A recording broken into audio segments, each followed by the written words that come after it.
잠잠케 하신 예수님. 할렐루야. 풍랑도 잠잠케 하신 예수님. 자, 우리가 풍랑, 우리가 오늘날 뭐 배 타고 갈 일이 그닥 많지가 않죠. 낚시꾼들이나 한번 아니면 그 어디 뭐 갈 때나 배를 타지 평상시에 배 탈 일이 별로 없죠. 그럼에도 불구하고 인생의 풍랑이라는 것을 우리 만납니다. 우린 비록 배를 타고 만나는 풍랑은 없다 할지라도 인생의 풍랑, 근데 인생의 풍랑이 얼마나 다양한가를 보니까 인생의 풍랑, 이 풍랑 가운데 예수님은 주무시고 제자들은 우리가 죽겠나이다 라고 하면서 주님을 깨우죠. 저 갈릴리 호수를 건너가는 가운데 풍랑을 만났습니다. 그 내용, 주님은 그 풍랑마저도 잠잠케 하시는 전능하신 하나님이시다. 할렐루야. 우리 주님이 명령하셨죠? 잠잠하라, 고요하라. 잠잠하라, 고요하라. 두 마디의 명령에 풍랑이 잠잠해졌더라. 할렐루야. 우리 이 노래 가끔 부르죠. 예수님이 말씀하시니 거친 파도가 잠잠해졌네. 할렐루야. 예수님 나에게도 말씀하셔서 새롭게 변화시켜 주소서. 할렐루야. 그렇습니다. 우리 믿음이 대번에 검정띠로 탁 승급을 하면 얼마나 좋겠어요? 근데 우리 믿음은 1층 지하를 파서 또 기초공사를 하고 1층을 세우고 2층을 세우고 이러는 가운데 저 잠실에 있는 그런 롯데타워처럼 우리 믿음이 쑥 자라게 됩니다. 1층 없는 2층이 있을 수 없듯이 우리의 믿음도 어느 날 갑자기 푹 하고 이렇게 도약할 수는 없습니다. 한 단계 한 단계 스텝 바이 스텝으로 우리 믿음이 자라게 되는데요. 자, 우리의 인생은 예기치 않는 풍랑을 만나게 되는데요. 자, 인생은 풍랑을 만납니다. 근데 그 풍랑을 크게 네 가지로 우리가 생각해 볼 수가 있네요. 첫 번째 어떤 풍랑? 건강의 풍랑, 건강. 우리가 뭐니 해도 건강의 풍랑. 여러분, 여기 뭐 투명자들도 있으시지만 우리가 그러잖아요. 건강은 장담할 것이 못 된다라는 말이 있습니다. 그래서 어때요? 아우, 나는 몸이 안 좋아. 그러면서도 우리가 골골 80이라는 말도 있는데 어찌하든 여러분, 건강은 절대적으로 하나님이 생명의 주관자이시기 때문에 할렐루야. 그 건강도 주님께 맡겨야 됩니다. 그런데 어때요? 주님께 맡기면서도 때로는 건강의 풍랑 가운데 우리가 들어갈 수 있죠. 두 번째는 어떤 풍랑? 경제, 재정의 풍랑입니다. 정말 누가 부자 되고 싶지 않은 사람 어디 있겠습니까? 그런데도 불구하고 내 마음대로 되지 않는 것이 인생이라 그랬죠. 그래서 경제, 재정의 어떤 풍랑을 만나기도 합니다. 그래서 어때요? 잘 살아보려고 그랬더니 홀라당 다 또 불이 나서 모든 재산 다 이런 그런 경우도 있죠. 세 번째는 어떤 풍랑? 관계 풍랑. 그 사람은 없었으면 좋겠는데 꼭 내가 가는 그 자리마다 그 사람이 있어. 저 사람 없었으면 내가 참 편할 것 같은데. 여러분, 이러이러한 상관이 없었으면 좋겠는데 그래서 사표를 내고 다른 회사를 갑니다. 근데 뭘 피하다가 뭘 만난다고요? 그건 좀 그렇고. 아무튼 뭐 피하다 뭐 만난다는 그런 얘기가 있어요. 할렐루야. 그래서 어쨌든 관계의 풍랑을 만나기도 합니다. 저 사람만 없었으면, 저 사람 같은 상관만 없었으면 나 정말 직장생활 할 만 날 것 같아 라고 해서 사직하고 다른 데 갔더니 그 상관보다 더 지독한 상관을 만나게 되는 게 그 묘한 그런 게 있습니다. 네 번째는 어떤 풍랑? 신앙의 풍랑. 할렐루야. 이처럼 큰 범주 속에서 우리는 이 네 개의 풍랑 가운데 얼추 다 들어가게 되는데요. 혹시 여러분들 지난 한 주간 동안 나는 그래 저 풍랑 가운데 있었어 라고 이렇게 생각할 수도 있습니다. 자, 그런 가운데 저 풍랑을 우리가 그저 풍랑 가운데 휘말려서 죽어가는 인생이 아니라 우리 주님은 그한 우리를 잘 알고 계신다라는 얘기입니다. 여러분, 우리가 예수님을 믿으면 저는 풍랑이 없어야 되잖아요. 근데 문제는 예수님을 믿음에도 불구하고 그런 풍랑이 찾아온다라는 사실입니다. 그런데 중요한 것은, 자, 오늘 본문은 풍랑보다 더 중요한 질문을 던집니다. 시작. 풍랑이 얼마나 큰가가 아니라 배 안에 누구와 함께 있는가입니다. 할렐루야. 여러분, 인생이라는 내 인생이라는 커다란 배에 누구와 함께 내가 동행하고 동승하고 있는가라는 것이 더 중요하다는 사실입니다. 이 풍랑 사건은 단순한 자연재해를 극복한 기적의 이야기가 아니라 인간의 죄로 오염된 세상을 회복하러 오신 예수님의 신성을 드러내신 그런 구속사적 사건인 것을 우리는 또 한편 생각해 봐야 되는데요. 자, 우리는 인생의 다양한 풍랑 속에서 나의 무능함을 깨닫죠. 이래도 안 되고 저래도 안 되고 막 그러잖아요. 도저히 안 돼, 도저히 안 돼. 그 다음 어떻게 됩니까? 야, 절망하게 되고 낙심하게 되고 이런 경우가 있죠. 그런데 중요한 것은 뭡니까? 우리가 절망 가운데 멈춰져서는 안 된다는 얘기죠. 만물의 주제이시면서 십자가로 사망의 풍랑을 잠잠케 하신 예수 그리스도를 우리는 바라볼 수 있어야 됩니다. 할렐루야.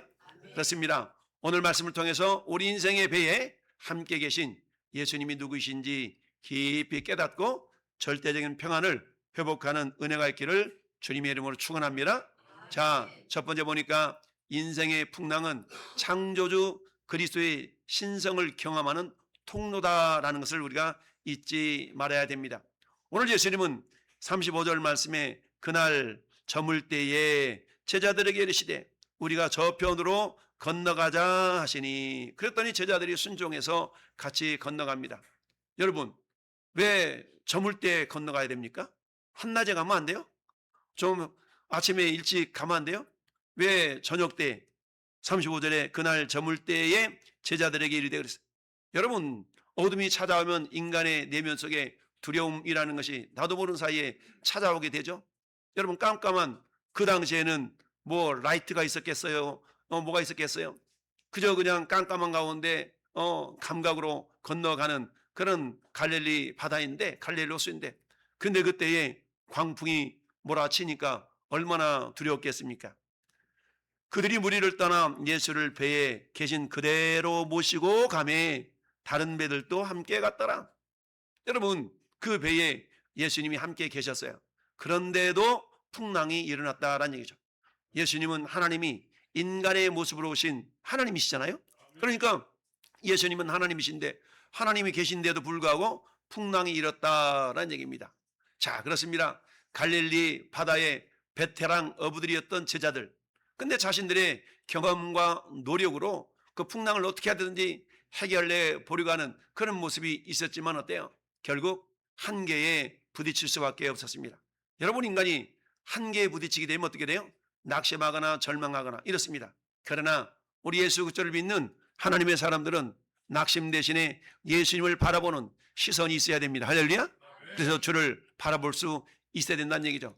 시편 기자의 고백처럼 내가 산을 향하여 눈을 들리라. 나의 도움이 어디서 올고 나의 도움은 천지를 지으신 여호와에게서로이다 라고 고백하고 있습니다. 할렐루야. 그렇습니다. 주님은 제자들을 죽이려 하신 것이 아니라 인간의 힘이 끝나는 그 절망의 자리에서 만물의 주제이신 예수님의 신성을 대면하도록 하시기 위함이었다라는 얘기입니다. 우리가 그러잖아요.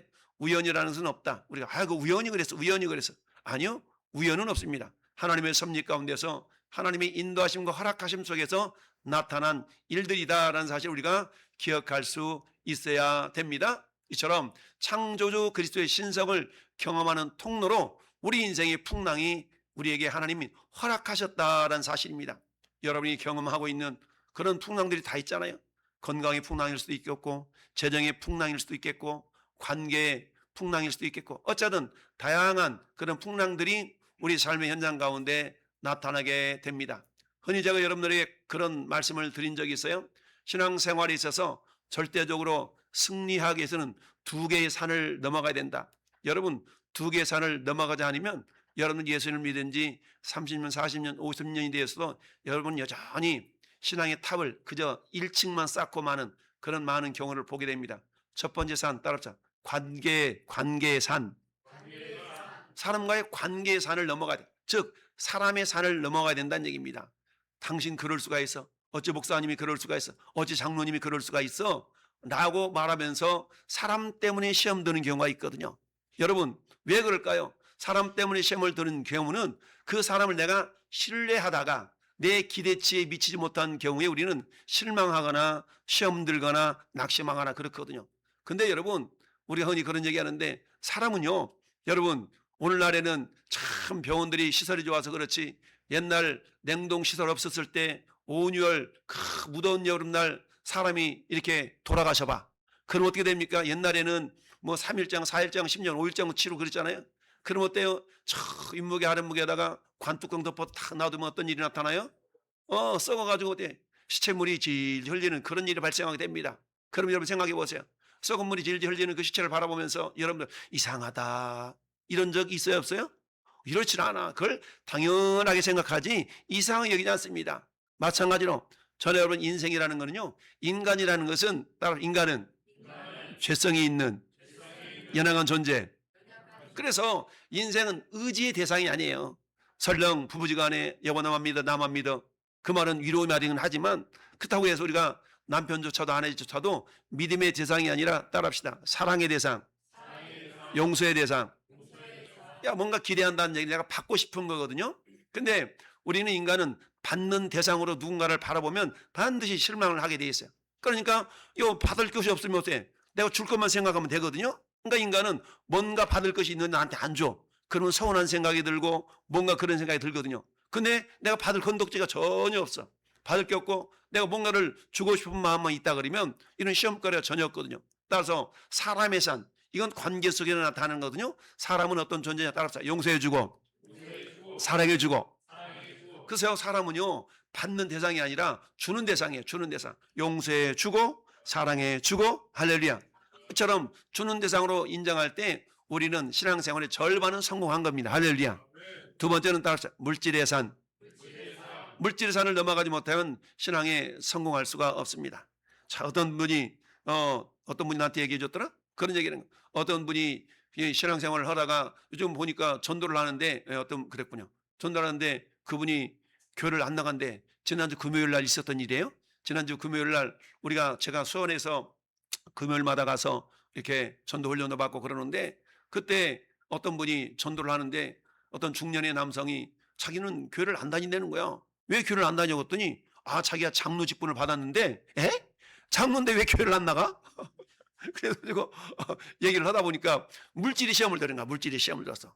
장로 정도 되면 어떤 시험도 이길 수 있는 믿음의 어떤 맷집이 있어야 되는데 그런 맷집이 없었던 거야. 그러니까 물질이 시험을 들어가지고 아니 이 교회 아니면 저 교회로 나가서 신앙생활을 해야 되잖아요. 근데 아예 교회를 등지고 있는 그런 어떤 모습을 가지고 있던 사람 이렇게 했던 그런 얘기를 전에 금요일 어떤 분이 이렇게 간증을 했는데 그렇습니다.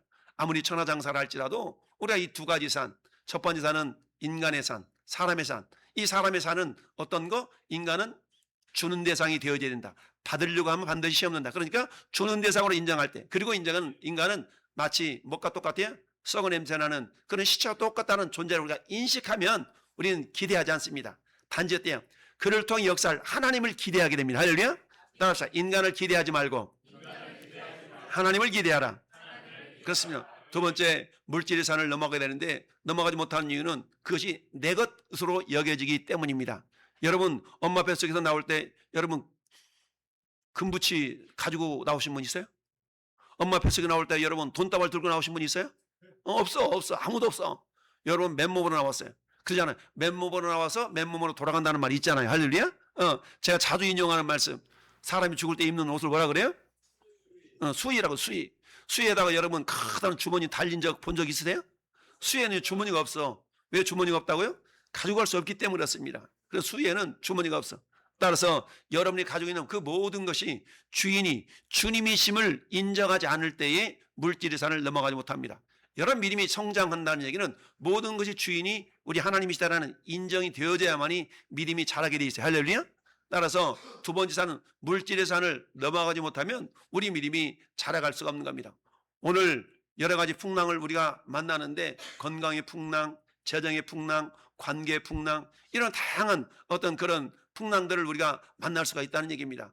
그런데 이 풍랑 속에 우리 하나님은 우리를 홀로 버려두지 아니하시고 풍랑 가운데도 여전히 주님이 함께하고 계신다라는 사실입니다. 할렐루야. 따라서 저나 여러분들이 인생의 풍랑은 우리의 교만과 자아를 깨뜨리고 오직 예수님만이 자연 만물과 인간이 생사화복을 주관하시는 하나님이심을 발견하게 하는 은혜의 현장이다. 할렐루야. 따라합시다. 인생의 풍랑은 은혜의 현장. 참, 여러분들이 그러니까 어떤 풍랑을 만나거들랑 야, 하나님이 나를 통해 일하실라나 보다. 따라합시다. 하나님께서 일하시려고 이런 기회를 이런 상황을 주셨구나. 이럴 때 주님은 믿음대로 되게 하십니다. 할렐루야. 그렇습니다. 따라서 성도는 풍랑을 만날 때에 두려워할 것이 아니라 이를 통해 역사하실 창조주 우리 하나님의 권능을 기대할 수 있어야 됩니다. 그렇습니다. 그런 가운데 우리 하나님의 놀라운 은혜가 차고 넘치게 될 줄로 믿습니다. 여러분, 감리교 창시자인 존 웨슬레 목사님이 계십니다. 이 목사님은 청교도로서 어느 날 대재앙을 건너서 미국에 가는 과정 속에서 큰 풍랑을 경험한 적이 있습니다. 근데 희한하게 그 가운데 모라비안 교회라는 그런 교도들이 그야말로 그 가운데 찬성하면서 전혀 요동하지 않는 그런 모습을 보게 됩니다. 아니, 자기는 목사인데 어떻게 저렇게 잠잠할 수가 있지? 라고 하면서 결국 인격적으로 주님을 다시 한번 체험하고 만나고 나서는 놀란 그런 은혜 통로로 귀하게 쓰임받았던 적을 보게 됩니다. 혹시 여러분 타이타닉이라는 영화를 나는 본 적이 있다. 텔레비전이든 뭐든, 그쵸? 그치. 텔레비전 봐도 돼, 괜찮아. 근데 여러분, 이 타이타닉호가 이 침몰되는 과정 속에서 마지막까지 악단들이 있잖아요.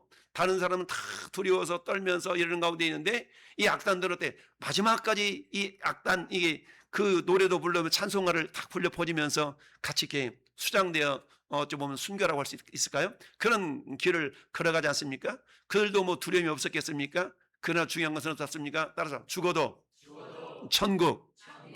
이런 믿음이 있었기 때문에 죽음을 두려워하는 것이 아니라 죽음을 당당하게 맞짱 떠서 나간 줄로 믿습니다. 그렇습니다. 여러분, 시편 89편 9절 말씀 보니까 우리 주님은 바다의 파도를 다스리시고 파도가 일어날 때에 잔잔하게 하실 수 있는, 여러분 파도는 눈에 보이잖아요. 바람은 눈에 안 보이잖아요. 우리 하나님은요, 오늘 보니까 바람과 파도를 잠잠하게 했습니다. 바람에게 이르도록 바다더러 이르되 잠잠하라, 고요하라. 그랬더니 바람이 그치고 파도가 잔잔해졌다라는 얘기입니다. 바람은 눈에 보이지 않는 존재, 파도는 역시 눈에 보이지만 그러나 우리 주님은 어때? 눈에 보이는 것들과 보이지 않는 것들조차도 우리 하나님은 다스릴 수 있는 유일한 주권자시다라는 것을 우리가 믿을 수 있어야 됩니다. 할렐루야. 골로새서 1장 6절 16절에서도 사도 바울이 그렇게 말씀하고 있습니다. 만물이 그에게서 창조되되 하늘과 땅에서 첫째 어떤 것들? 보이는 것들과 두 번째 어떤 것들? 그렇죠. 보이는 것들과 보이지 않는 것들을 우리 하나님이 창조하셨습니다. 그러니까 우리 하나님은 보이는 것들도 다스리시고 보이지 않는 것들도 다스리시는 창조주라는 사실을 우리가 잊지 말아야 됩니다. 따라서 예수 그리스도는 온 우주 만물을 직접 창조하시고 또한 보존하시는 창조주 하나님이심을 우리가 인정할 때에 우리 믿음이 발생하게 된 줄로 믿습니다. 여러분, 욥기서를 보니까 26장 12절에 이렇게 얘기합니다. 그는 능력으로, 그는 하나님이셔요. 하나님은 능력으로 바다를 어떻게 하시고 잔잔하게 하시며 또 지혜로 라합을 깨뜨리시며, 여기서 라합이라는 것은 저 밑에 보니까 고대 근동 신화에서 등장하는 바다 괴물을 라합이라고 합니다. 그러니까 우리 하나님은 능력으로 바다를 잠잠하게 하시는 것뿐만 아니라 지혜로 바다 괴물도 깨뜨리신다. 그런데 이 라합이라는 것은 1차적으로는 바다 괴물이지만 2차적으로는 하나님을 대적하는 모든 악의 세력들을 상징적으로 표현한 말이에요. 그러니까 하나님께서는 어때요? 눈에 보이는 바다뿐만 아니라 눈에 보이지 않는 그런 어떤 하나님 대적하는 악의 세력은 눈에 안 보이잖아요. 그런 것들조차도 우리 하나님은 모두 다 굴복시킬 수 있는 전능하신 하나님이다 라는 사실을 우리가 믿어야 됩니다. 할렐루야. 한번 읽어봅시다. 시작.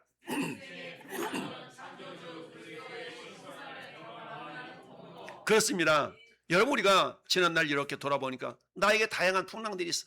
재정의 풍랑, 관계의 풍랑, 여러 가지 풍랑들이 있을 수 있다는 얘기입니다. 근데 어때요? 그런 풍랑들을 우리 하나님께 우리에게 허락하신 이유는 뭐냐? 예수 그리스도의 신성을 경험할 수 있는 통로로 사용하시기 위해서 그렇다라는 우리가 절대적으로 신뢰할 수 있기를 바랍니다.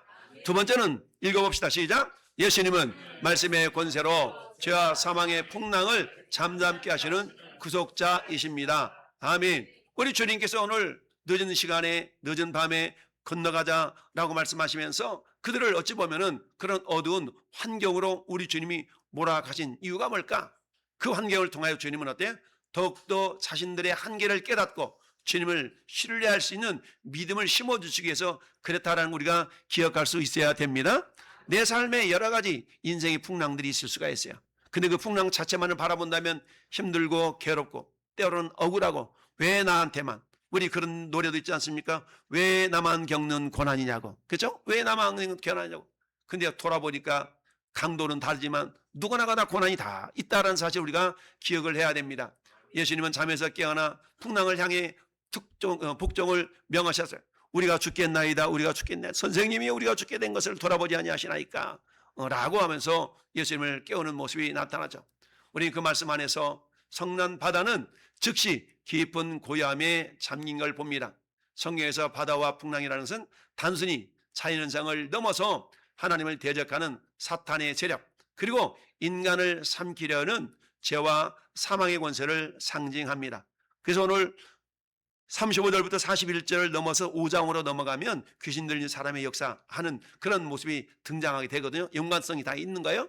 자, 그래서 여러분, 죄와 사망의 권세를 상징하는데 예수님이 바다를 향해 잠잠하라 고요하라라고 꾸짖으신 것은 영적 혼돈과 저주를 결박하시는 심판주의 권세를 보여주고 있다라는 사실을 우리가 기억할 수 있어야 됩니다. 자, 이 사건은 장차 예수님께서 십자가 위에서 사탄의 모든 공격과 죄의 파도를 온몸으로 받아내시고 부활하심으로 말미암아 사망 권세를 영원히 잠잠케 하실 것을 예표한 사건이다라는 얘기입니다. 그렇습니다. 우리는 내면의 여러 가지 죄책감과 때로는 사탄의 정죄감이 밀려올 때가 있어요. 그럴 때마다 우리는 어떻게 합니까? 십자가의 보혈로 영원한 평화를 선포하신 예수 그리스도를 바라보며 의지할 수 있어야 됩니다. 할렐루야. 여러분, 1704년에 저 독일에 벤야민 슈몰크라는 목사님이 계셨어요. 벤야민 슈몰크. 이 사람이 어떤 분이냐? 시각장애인이에요. 우리나라에도 그 맹인교회들이 있지 않습니까? 맹인교회? 이런 교회들이 있어요. 그 목사님 부부도 맹인으로서 정말 하나님의 부르심을 받고 목회자로 사역을 했는데 어느 날 신방을 갔다 보니까 집이 화재로 홀라당 다 타버렸어요. 얼마나 그 슬프겠습니까? 집이 탄 것도 슬픈데 두 아들이 다 그 불 때문에 두 아들이 홀라당 같이 화재로 그야말로 숨진 겁니다. 그러니 얼마나 세상 말로 억장이 무너지겠습니까? 자기가 그야말로 시각장애인으로 태어나서 자녀들 기르는 것도 힘들고 어려운데 하나님의 사역자로 부름받아 사역을 하는데 그런 화재가 나서 그야말로 두 아들이 그 화재 현장에서 서로 껴안고 죽어간 이 시체 모습으로 발견했으니까 얼마나 억장이 무너졌겠습니까? 자, 그런 새까맣게 타주고 있는 그 비참한 모습을 목도한 이 부부는 온몸이 마비가 되어지는 듯한 그런 고통을 감내할 수밖에 없었던 것이죠. 그럼에도 불구하고 어때요? 그럼에도 불구하고 이 목사님 부부는 십자가에서 아들을 잃으신 하나님 아버지의 구속적 사랑을 이렇게 돌아보면서 무릎을 꿇었다라는 이야기가 있습니다.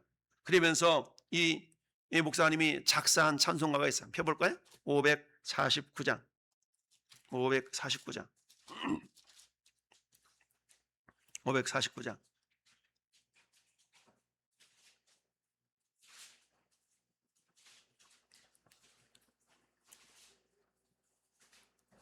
549장. 1절만 한번 부르겠습니다. 549장.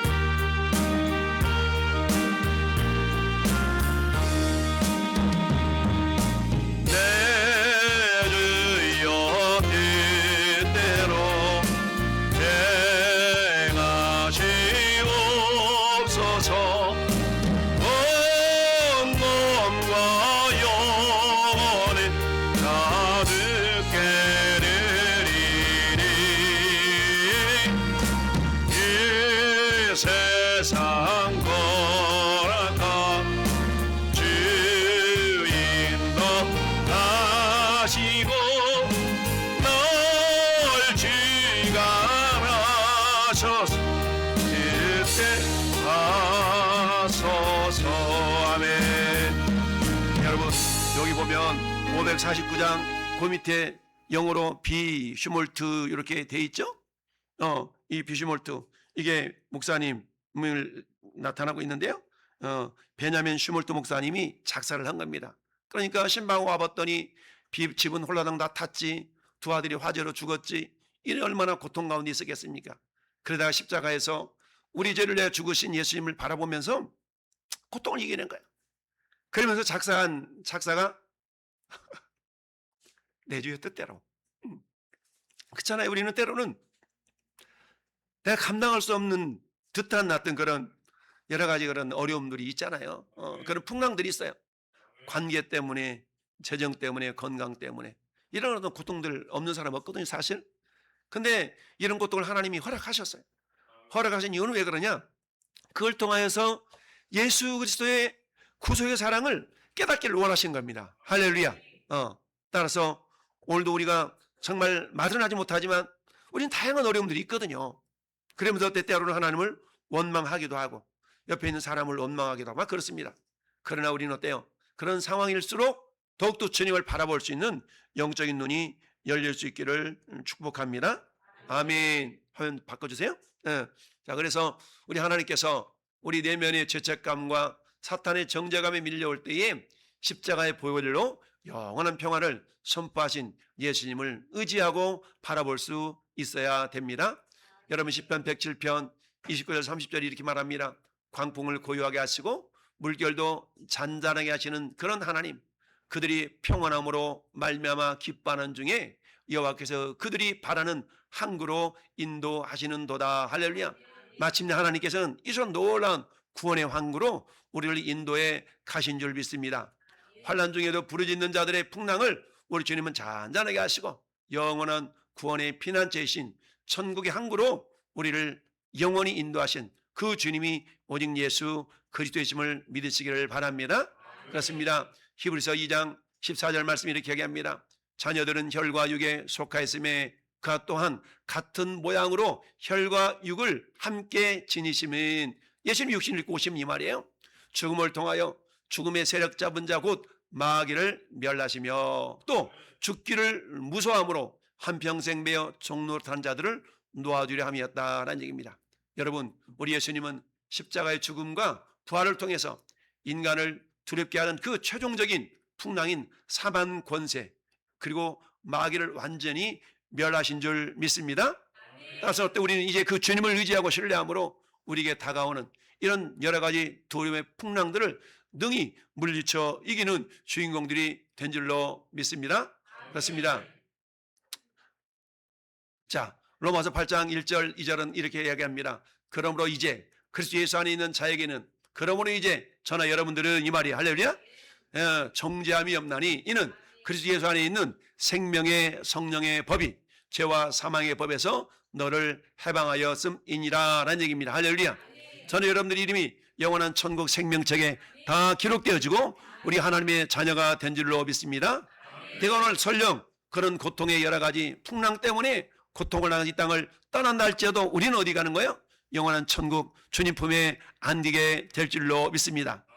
따라서 우리는 죽음을 두려워하는 자들이 아니라 그 죽음을 디딤돌 삼아서 한 단계 더 업그레이드 될 수 있는 믿음의 사람들로 자라가게 될 줄로 믿습니다. 그렇습니다. 그래서 성도 여러분은 더 이상 죄와 심판이라는 무서운 영적인 풍랑에 지배당하지 않고 해방된 자유를 누리는 자가 된 줄로 믿습니다.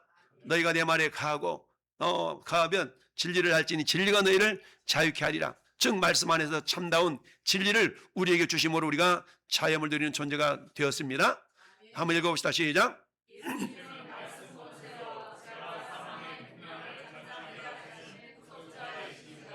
아멘. 그렇습니다. 예수님은 말씀의 권세로 죄와 사망의 풍랑을 잠잠케 하시는 진정한 우리의 구속자가 된 줄로 믿습니다. 자, 세 번째는 신앙의 본질은 풍랑을 보는 그런 두려움이 아니라 주님을 모신 평안과 경외함입니다. 할렐루야.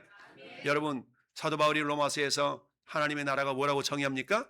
먹는 것과 마시는 것이 아니라 오직 성령 안에서 따라합시다. 의와 평강과 희락이니라. 하나님 나라가 뭐냐? 내 안에 천국이 이루어졌다면 어떻게 하면 내가 좀 더 신앙생활 잘해볼까? 우리 교회가 내가 어떤 필요한 존재가 될까? 이런 어떤 마음가짐을 갖고 있다면 내 안에 이미 천국이 이루어진 줄 믿습니다. 우리가 지난주에 말씀이 그런 내용이었잖아요. 이미 내 안에 천국은 이루어졌지만 그러나 아직은 already not yet. 아직은 이루어졌지만 그러나 조금 더 여전히 부족한 상태. 완전을 향해서 우리 주님 우리를 이끌어가고 계신다는 사실 우리가 기억하면서 신앙의 본질이라는 건 결국 우리 주님을 그야말로 두려움을 벗어나서 주님을 모신 평안과 경외다라는 얘기입니다. 주님을 두려고 떨림으로 우리가 믿고 나아가는 가운데 내 영혼 평안해. 내 영혼 평안해. 여러분, 우리 찬송가 413장을 한번 해보실래요? 413장. 여기 또 사연이 있는 찬송가 413장. 413장 펴보세요. 413장. 자, 여기 보니까 1873년 평안과 위로라는 소주제가 있죠? 그 밑에 영어로 뭐라고 써 있어요? 영어 읽을 줄 아시는 분, H, G하고 그 다음에 스페포드 이렇게 돼 있죠? 요 찬송가 413장을 작사하신 분이 누구냐? 미국의 시카고 변호사인 호레이쇼 스페포드라는 분이에요. 413장에 이분이 변호사였는데, 자, 1873년에 저 미국 시카고에 대화재가 발생합니다. 그때 이 사람이 집이 홀라당 다 타버렸어. 아까 저기처럼, 그 목사님처럼 다 탔는데, 근데 다 타가지고 재산이 홀라당 다 사라져 버렸어. 그래서 낙심과 절망 가운데 있다가 이래서는 안 되겠다, 다시 일어나야지 하고 자기 부인하고 4명의 자식들을 배를 태워가지고 이제 여행을 시키려고 출발시켰습니다. 자기는 나중에 출발하려고. 근데 그 배가 다른 배하고 충돌이 돼가지고 마치 타이타닉호처럼 이게 충돌해서 침몰하면서 4명의 자녀가 다 죽어버렸어. 얼마나 안타깝습니까? 아까 그 목사님의 두 아들이 다 불에 타 죽은 것처럼 이번에는 배가 그야말로 충돌을 해서 물에 빠져 다 죽었어. 그러니 얼마나 절망하고 낙심이 됐겠습니까? 이런 가운데서 어때요? 정말 비보를 듣고 그 해역을 지나가던 이 스페포드 이 변호사가 밤새도록 정말 고통과 슬픔의 눈물을 흘리면서 기도하던 중에 성령의 어떤 초자연적인 위로를 받게 돼요. 초자연적 위로를 받게 되면서 이분이 어때요? 이렇게 기록한 시가 내 영혼 평안해. 내 평생에 가는 길 순탄하여 늘 잔단한 강 같든지 큰 풍파는 무섭고 어렵든지 나의 영혼은 늘 편하다. 내 영혼 평안해. 내 영혼 평안해. 샬롬 샬롬 에이렌의 은혜가 그 가운데 임했다는 얘기입니다. 무슨 말입니까? 천국을 빼앗기지 않았다는 거예요. 우리 마음 가운데 진정한 천국이 이루어진 사람은 의와 평안과 희락이라고 했잖아요. 여러분, 좋은 일이 기뻐할 일이 있을 때 기뻐하는 건 누구나 할 수 있어요. 그래야 하나님을 신뢰하고 반드시 하나님의 선으로 이루실 걸 믿고 기뻐하는 사람은 믿음이 있지 않으면 기뻐할 수 없습니다. 그래서 주님은 항상 기뻐하라. 이 말은 무슨 말입니까? 기뻐할 일이 있을 때를 뛰어넘어서 그렇지 않는 일이 있다 할지라도 하나님의 선하심을 믿고 기뻐하라는 얘기예요. 할렐루야. 그럼 반드시 기뻐할 열매들이 맺혀지게 된다라는 얘기입니다. 그렇습니다. 풍랑이 잠잠해 후에 예수님은 제자들에게 어찌하여 이렇게 무서워하느냐? 너희가 어찌하여 믿음이 없느냐? 라면서 그들을 불신앙을 책망하셨어요. 제자들의 두려움은 외적인 풍랑의 크기 때문이 아니었대요. 만물을 다스리시는 주님이 배 안에 함께 계시다는 사실을 온전히 믿지 못한 데서 기인했다는 얘기입니다. 아까 말씀드렸던 것처럼 직분이 장로였지만 예배당 안 나가. 왜요? 그처럼 인생의 풍랑, 어떤 풍랑을 만났든지 그 풍랑을 뛰어넘지 못했기 때문입니다. 그렇습니다. 그러나 그 풍랑 가운데 주님은 우리를 홀로 버려두지 아니하시고 그 풍랑 가운데도 임마누엘 하나님, 할렐루야, 우리가 함께 하시는 하나님이셔 우리가 절대적으로 신뢰할 수 있습니다. 이 시대입니다. 우리 주님 오늘 또 말씀하십니다. 내가 너를 떠나지 아니하고 내가 너를 버리지 아니하리라. 할렐루야. 그 주님은 우리가 천국 갈 때까지 영원히 우리와 함께 하셔서 우리를 한 걸음 한 걸음 주님 품 안으로 주님과 함께 동행하며 나아가는 줄로 믿습니다. 만물을 다스리신 주님이 배 안에 함께 계시다는 사실을 온전히 믿지 못했어요. 그렇습니다. 환경을 바라보면 두려움에 사로잡혀서 우리가 죽게 되었다라고 원망할 수 있어요. 그렇지만 나와 함께 하시는 예수님을 우리가 바라보면 풍랑 속에서도 저 배 뒷전에서 베개를 베고 주무시던 그 예수님의 초자연적인 평안을 누릴 수가 있게 됩니다. 여러분, 기적을 경험한 제자들은 마침내 환경에 대한 세상적인 두려움을 다 버리고 이분이 누구시기에 바다도 순종하는가라고 거룩한 영적인 경외감에 사로잡히게 되었습니다. 그 밑에 참된 읽어봅시다. 시작. 풍랑을 없애달라고 예언하는 수준을 넘어서 풍랑이를 거르시고 다스리시는 예수님 한 분만으로 만족하고 그분을 경외하는 것입니다. 아멘. 할렐루야. 그렇습니다. 여러분, 우리 목장 모임 순서지에 암송 구절로, 암송 요절로 적어놓은 성경 말씀이 이사야 26장 3절, 길지 않은 거니까 한번 고백해 볼까요? 시작. 주께서 심지가 견고한 자를 평강하고 평강하도록 지키시리니 이는 그가 주를 신뢰함이니라. 아멘. 여러분, 심지가, 우리가 그런 말 하잖아요. 아, 그냥 심지가 깊어. 아, 그건 심지가 깊어. 이런 말 하잖아요. 심지가 깊다는 얘기는 뭡니까? 요동하지 않는다는 거거든요. 마음을 잘 지킨다는 얘기예요. 할렐루야. 전 여러분들 역시 마찬가지.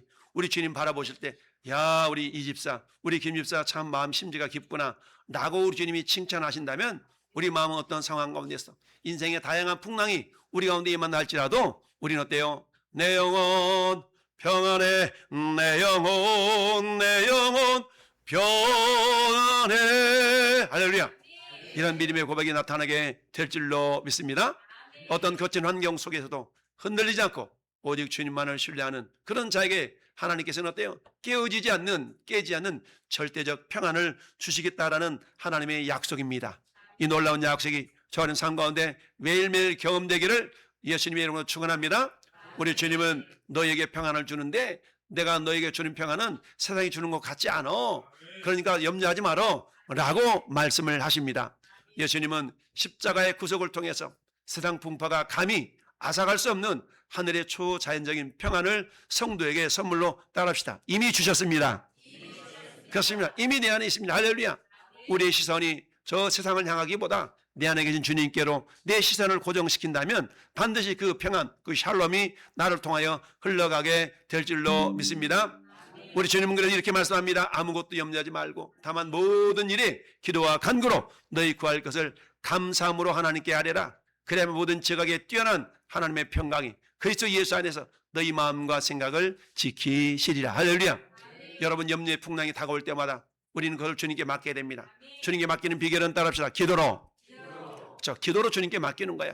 그럴 때 주님의 평강이 우리 마음과 생각을 요새처럼 안전하게 보호해 주실 줄 믿습니다. 한번 읽어봅시다. 시작.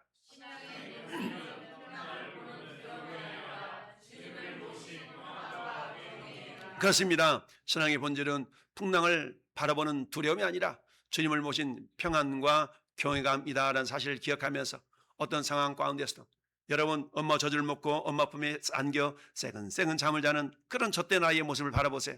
이 아이는 엄마 품에 안겨 있기만 하면 엄마가 시장통을 가든 어딜 가든 그의 고요하게 평안함을 유지하고 있는 것 아니겠습니까? 마찬가지입니다. 인생의 다양한 풍랑이 우리를 엄습한다 할지라도 진정 우리가 주님 품 안에 있음을 내가 믿고 우리 주님을 신뢰한다면 그 모든 두려움이 변하여 평안과 주님을 향한 사랑과 경외함으로 변하게 될 줄로 믿습니다.